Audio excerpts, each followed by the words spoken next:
guys? Welcome to another episode of SpeedSim. My name's Amy. And I'm E-House. And today we're going to be talking about backyard airsoft and how to do it safely, and if this is your only option, what you can do to prevent accidents from happening.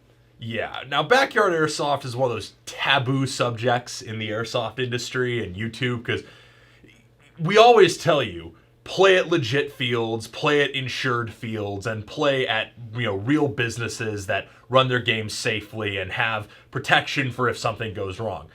But we are well aware that, in some areas of the country or the world, there are places that don't have real fields. And let's face it, all of us have played private games. All of us have played at places that aren't technically fields. But there's ways to go about that are smart, and there's ways to go about that are not smart. Right. So, at the very least, if you're going to do it, we want you to avoid some of the common trappings we've noticed. Right. So, one of my early experiences, for some people this might be their only option because there might not be a sanctioned field for them to play at. But for a personal experience, I first started playing airsoft when I was 14. And we went to a woods off the beaten path. It was on a main road. We kind of just stopped. My parents dropped my brother and myself off. And it was like, here, go play. And it was totally unlegit. It was someone's. I don't even think it was someone's woods. I think it was just public woods. And we went in there and played. No gun bags, no eye protection, no anything.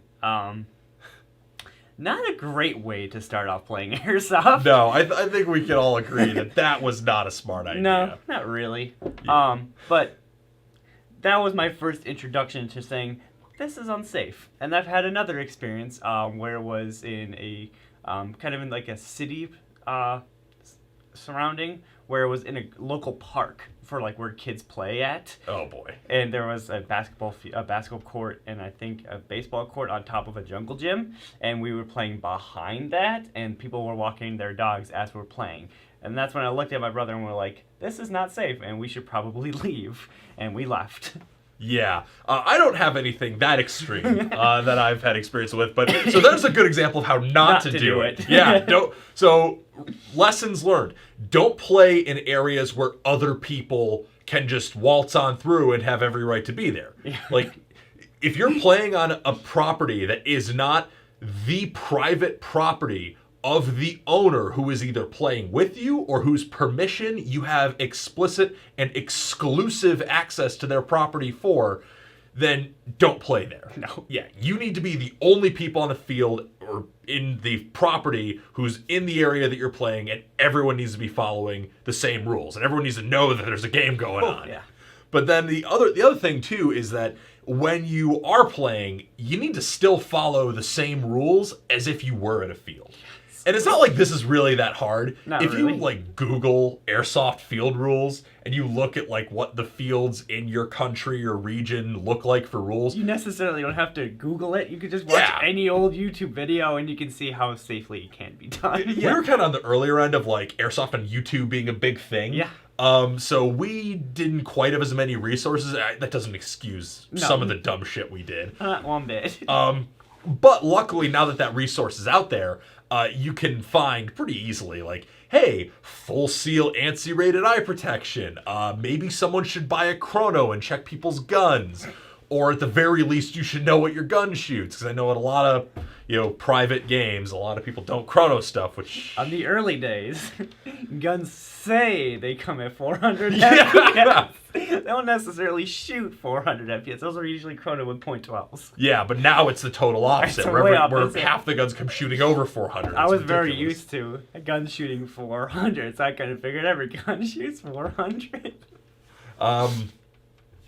So if you look at I actually also started playing on private property. It was, but it was kind of to contrast with Amy's experience. We played on land that was owned by the parents of one of my friends, and we started out there with just our tight-knit group of friends. And we would actually, because some of us had been, hopping on the internet and looking up airsoft, we actually would make sure that people had full ANSI rated goggles. We didn't do full seal initially. You know, Yeah. we were watching like the Scout the Doggy videos, and everyone was playing with shooting glasses. So we thought, oh, you know, shooting glasses, that's fine. We changed our minds later on, but that's So did all. we. Yeah, it's neither here nor there. But we started. That's how I started. Was playing on private property, away from public view and away from public access. That is the one safe place to play that isn't a legit field. Again, if you have explicit and exclusive permission from the property owner. And as for who attends these games, because this is where you run into tricky things. If you're playing on a field that isn't a legit business, technically the property owner is assuming all liability for people on their property. So if you have like a tight-knit group of friends that all go and play on someone's private property, odds are that, you know, hopefully no one's going to do anything stupid, and hopefully no one's going to get hurt and then sue the property owner for some reason or other. When you start inviting more and more strangers and more other people out to play, people start assuming more risk, you start assuming more liability, and then all of a sudden you might have a legal issue if someone you don't know well gets hurt on the property, thinks they have a case, and then files a lawsuit. Yeah. If you're playing at a field that says it's sanctioned, makes you sign something, and they're still charging you money, odds are you have to really read into what you're signing, because 9 times out of 10 I've had this before where I've been to a field that says they're legit, but then later on I found out that it wasn't. So you gotta be very, very cautious of where you're playing. If it looks legitimate, like here at River City or Buffalo Battlegrounds or something like that, if it looks legit and you feel safe, odds are it's legit. But if it looks kind of rankedy and you kind of half-ass put together, you might want to be a little bit more cautious and not do as dumb stuff as you would normally do. So just kind of be Or careful. just don't do dumb stuff, period. That's ideal. That's ideal, but I mean, again, we're airsofters, so we want to... Airsoft is dumb, so... we want to try other things, but Yeah. you just be very cautious of where you're playing. Mm-hmm. Just, again, careful where you're playing, because this is one of the things that we're trying to say. Yeah. And if you are running private games, so tight-knit group of people, private property, exclusive access, another thing to be really careful about is you should still be treating it as if it's a legit field in terms of the way that you not necessarily enforce rules, because you're probably not going to have refs at a private game, Most likely not. but the way that you follow the common sense rules. So definitely don't have people bringing out super hot guns and shooting people point blank. We've all seen that happen at some backyard game. That always happens. Or people will take off their eye protection because there's no ref to scream at them. Don't do that. Or people like just do really dumb shit. Just all kinds of dumb shit that you would never do at a legit field. But people do it at these private games, these backyard type of games. Don't do that. Don't ever do that anywhere. Because just because, oh, well, they don't care at my buddy's land, well, they might care when you do something that gets you or someone else hurt. Yeah. Another thing, I know this is gonna sound weird. A lot is for backyard airsofting, but barrel covers and gun bags. Please use those. Yeah. Especially when you're about to play or you're walking coming up. back from playing. Put those on and put it in a gun bag so nothing, anybody gets hurt. Because that is one of those things that both of us have experienced where, because again, when I first started playing, we had one of our friends had a really janky JG MP5, and when he plugged in the battery, it automatically shot. So use the barrel covers. Yeah.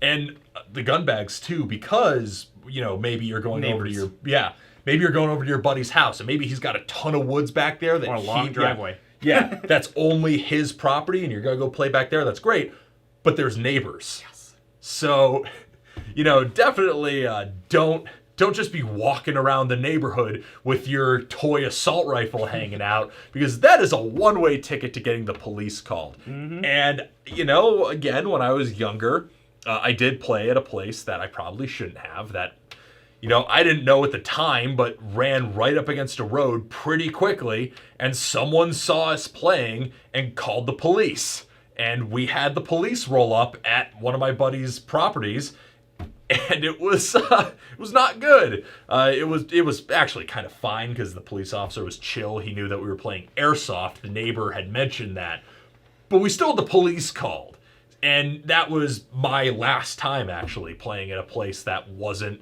a field that I knew. I actually haven't played at like a janky private property ever since, which was, lucky for me, lesson learned, relatively early on before anyone got shot or tased or arrested.